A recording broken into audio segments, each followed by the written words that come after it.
everyone, welcome back to my channel. Today I'm going to be doing the stay at home book tag. I'll leave all the questions in the original down below. So I was tagged by Jazz at Travels in Fiction. Thank you very much for tagging me. And it just seems like such a cool tag, so I'm excited to do it. So the first prompt, is it a prompt? I don't know what it is laying in bed, a book you could or have read in a day. So a book that I could or have read in one day. I can't even remember if I did this in one day. But it's Gachagucha by Vivek Shanbhag. So I love this book. It's so excellent. So it's a book set in India and it's originally translated from Canada. I don't know if that's how you actually pronounce it. Is it Canada or Canada? I don't know. Canada. Anyway, it follows this family and they are quite poor to begin with, and then through certain things they become rich, and it's just about how their family dynamics shift with their financial situation. It's very interesting, and the ending is so, I wouldn't say satisfying, but I just really enjoyed it, and I can't really say much more because I don't know what to say about it. Next is Snacking, a guilty pleasure book. So the thing with this one is that I don't really have much pleasure. No, I'm joking. I don't feel guilty about anything, and that's what I do. It's probably one of my issues. But I thought about this and I was really struggling for a book, and then I thought, what's a bookish thing that happens in my life that I'd be a bit embarrassed about?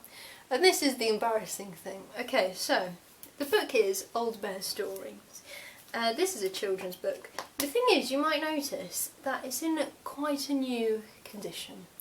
And that is because my boyfriend bought it for me, I think for my birthday of this year, which was in January, in case any of you want to know. So the reason he bought me this is because when I'm not feeling very well, which is perhaps more often than it should be, I like my boyfriend to read me children's stories. I know, it's very cringy and embarrassing. So he bought me this. We've gone through Winnie the Pooh, so we needed a new book. And good news, I haven't needed any stories from this in quite a while. So this is probably my guilty pleasure read. It's just so cute. I don't know if you had this when you were a child or if you have it now, but I never did. So every story is new and it's very lovely. That's my guilty pleasure book. Next is Netflix, a series you want to... What is it? A series you want to start. Oh, I don't own it. I was just about to get it, but I don't own it. The series is Uglies by Scott Westerfield. I don't know if that's the name of the series, but that's the first book. So this is a dystopian series, a dystopian YA. I think it was quite popular back in the old days of BookTube. Well, you know I love dystopians, man. And I've been getting into YA dystopians a bit more recently. And it just seems really intriguing. It seems to have more of a sci-fi element to do with like robots, I think, more like androids. I think it sounds a bit kind of like eugenic-y. Eugenic-y, that's not a word. It sounds like something to do with eugenics and making like the perfect body. Just sounds really intriguing. Next is Deep Clean. A book that has been on your TBR for ages. Oh my god, is that like my whole bookshelf? Ha ha ha. Now, I have lots of things that I haven't read, so this was quite difficult. I also don't mark my books of when I bought them, and I don't have receipts because most of the time I get them from charity shops and I just don't keep the receipts. But this one is The Hobbit by J.R.R. Tolkien.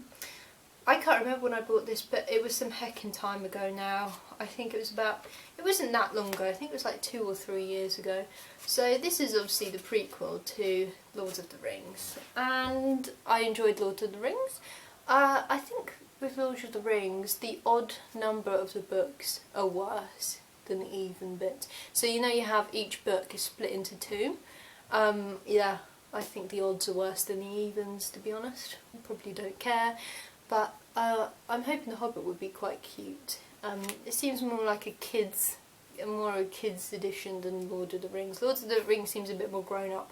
So we'll see what that's like one day. I think what puts me off is the text is quite small. I don't like small text. But definitely will read that at some point. Next is Animal Crossing, a book you bought recently because of the hype. It's before the coffee gets cold, you can probably tell from the back of it. I bought this as a present, a Christmas present for myself. It lives up to lay hype. It's just an excellent little story. There isn't a cat in it. Controversial. So Before the Coffee Gets Cold is originally a Japanese bestseller, as you can tell from where it says the Japanese bestseller.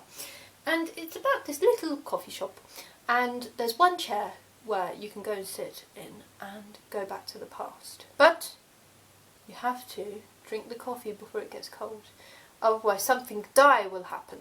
I won't say what the dire thing is. Yeah, really intriguing. The thing I like most about it, I think, so we have like 4 or 5 people who go and sit in the chair that takes you back to the past. I think the last person is the best, in my opinion. It's just an interesting story about human relationships, I think. And I love psychology and all that, so would recommend if you like relationships. Next is Productivity, a book you learned from or had an impact on you. Or had an impact on you. I can read. So I don't know what to say with this one, because what I've read recently is The Hunger Games, and the one before that I read City of Ravens, because I feel like I didn't learn anything really from the other ones. They didn't really have that massive an impact on me. So City of Ravens is, I've talked about this book quite a bit actually. It's a book about ravens. More so the London, what the heck is it? What's the heckin' called? The heckin' London, Tower of London. So the Tower of London houses 7 ravens. It's not 6, it's 7. They have to have a minimum of 6, but I believe there are currently 7 there. And it's believed that if the ravens leave the tower, then the whole country is doomed. So yeah, that's quite funny, isn't it? And it just talks about that. It's quite long for what it is, but still enjoyed it. The next is Facetime, a book that you were gifted.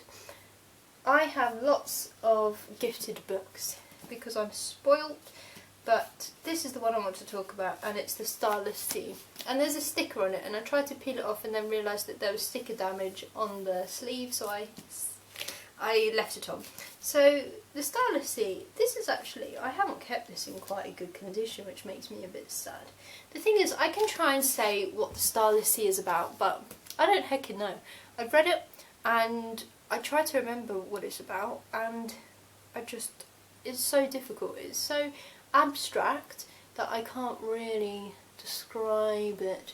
Let me try. So it's about this boy, and he goes to La Biblioteca because he is studying.